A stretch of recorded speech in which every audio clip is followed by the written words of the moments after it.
Hello friends, 10th series का ये 13 video है। इससे पहले हमने 12 वीडियोस देख रखा है। अगर आपने नहीं देखा तो वहाँ जाकर देख लो, ठीक है।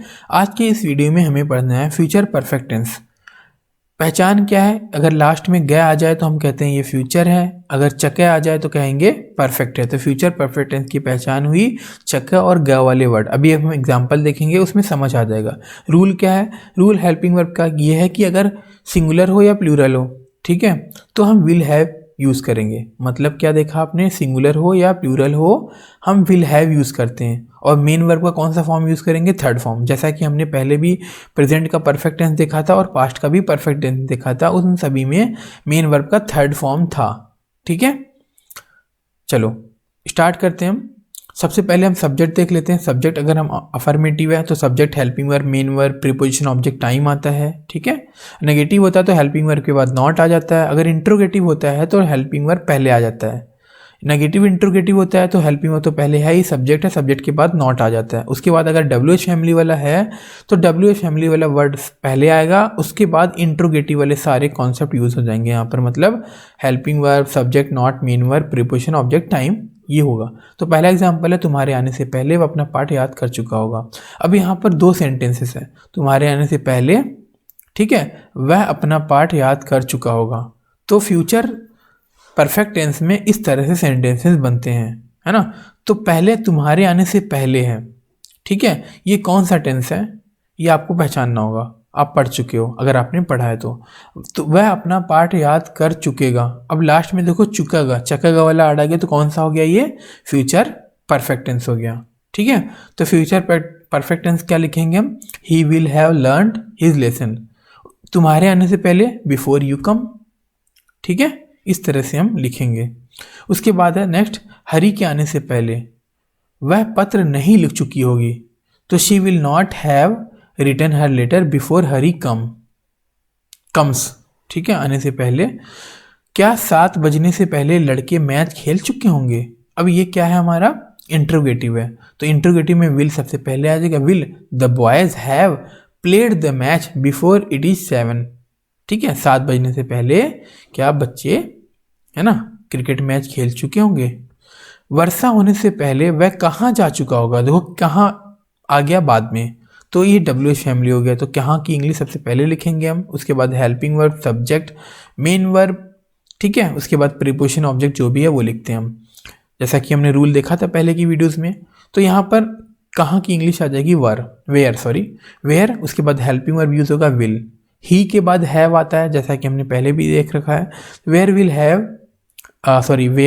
ही have gone before it rains, ठीक है, वर्षा के आने से पहले या वर्षा के होने से पहले वह कहाँ जा चुका होगा? बिफोर रेन्स, ठीक है। आगे देखते हैं एग्जाम्पल, हमें आसानी से समझ आ जाएगा। अफर्मेटिव के एग्जाम्पल देखते हैं पहले। मैं माँ के आने से पहले आम खा चुका हूँगा, तो I will have eaten mangoes before mom arrives. हम 10 साल के अंत से पहले अंग्रेजी सीख चुके होंगे। We will have learned English before the end of year, ठीक है। अब यहाँ पर लर्नड एक होता है लर्नड, ठीक है, तो आप यहाँ पर लर्नड भी यूज कर सकते हो। लर्नड भी आपका वर्ब का थर्ड फॉर्म ही होता है। वे शाम तक किताब पढ़ चुके होंगे। They will have read the book by evening. Red इसलिए पढ़ा क्योंकि अगर वर्ब का थर्ड फॉर्म यूज हो रहा है तो उसको हम रेड पढ़ते हैं, ठीक है। वर्ब का सेकेंड फॉर्म और वर्ब का थर्ड फॉर्म दोनों में हम रेड प्रोनाउंस करते हैं। अगर फर्स्ट फॉर्म है तभी रीड पढ़ते हैं इसको। मैं 10 बजे से पहले पत्र लिख चुका हूँगा। I will have written the letter before 10 o'clock।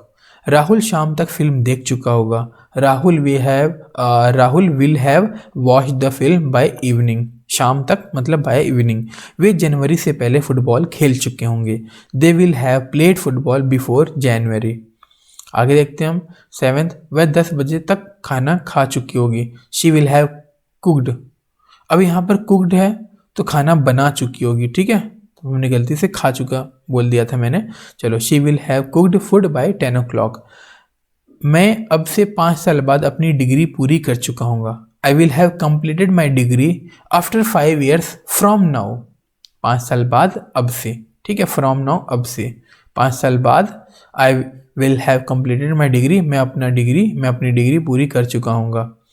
वह शाम तक अपना काम समाप्त कर चुका होगा। He will have finished his work by evening, वे दिवाली से पहले घर पहुंच चुके होंगे। They will have reached home before Diwali.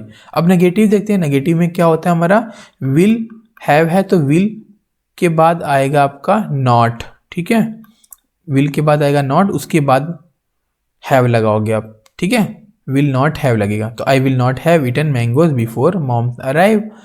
We will not have learned या लर्नड, बात दोनों है, सेम है, अभी मैंने आपको बताया, English before the end of year. आगे देखते हैं हम, they will not have read the book by evening. I will not have written the letter before 10 o'clock. Rahul will not have watched the movie by evening. They will not have played football before January. उसने 10 बजे तक खाना नहीं बनाया होगा. She will not have cooked food by 10 o'clock. अब मैं अब से 5 साल बाद अपनी डिग्री पूरी नहीं कर पाऊंगा या नहीं होगा मेरा, ठीक है, इस तरह से सेंस यहाँ समझ सकते हो। आई will not have completed my degree after 5 years from now, ठीक है, तो ये तो ईजी था आपका। इंट्रोगेटिव देखते हैं, इंट्रोगेटिव में सबसे पहले हमारा हेल्पिंग वर्ब आता है, तो पहले सेंटेंस देख लेते हैं। क्या मैं माँ के आने से पहले आम खा चुका होऊंगा, तो हेल्पिंग वर्ब होगा विल, उसके बाद सब्जेक्ट आई, उसके बाद जो हेल्पिंग वर्ब रह गया वो लिखते हैं हम, will I have eaten mangoes before mom arrives. Will we have learned English before the end of the year? Will they have read the book by evening? क्या मैं 10 बजे से पहले पत्र लिख चुका हूँगा? Will I have written the letter before 10 o'clock? Will Rahul have watched the film by evening? Will they have played football before January? Will she have cooked food by 10 o'clock? Will I have completed my degree after 5 years from now? Will he have finished his work by evening? Will they have reached home before Diwali, ठीक है। तो इस तरह से हमारे ये interrogative वाले sentences थे। अब आपके लिए एक्सरसाइज है, ठीक है, इस एक्सरसाइज को आप कॉपी में नोट करो, ठीक है, कॉपी में नोट करने के बाद इसे ट्रांसलेट करो, ट्रांसलेट करके यहाँ से आंसर मैच करो और कमेंट करके बताओ कि आपके कितने आंसर सही हुए और क्या कमी है समझाने में, वो भी आप मुझे बता सकते हो कमेंट में। अगर वीडियो अच्छी लगी तो फ्रेंड्स के साथ ज़रूर शेयर करना। मिलते हैं फिर नेक्स्ट वीडियो में।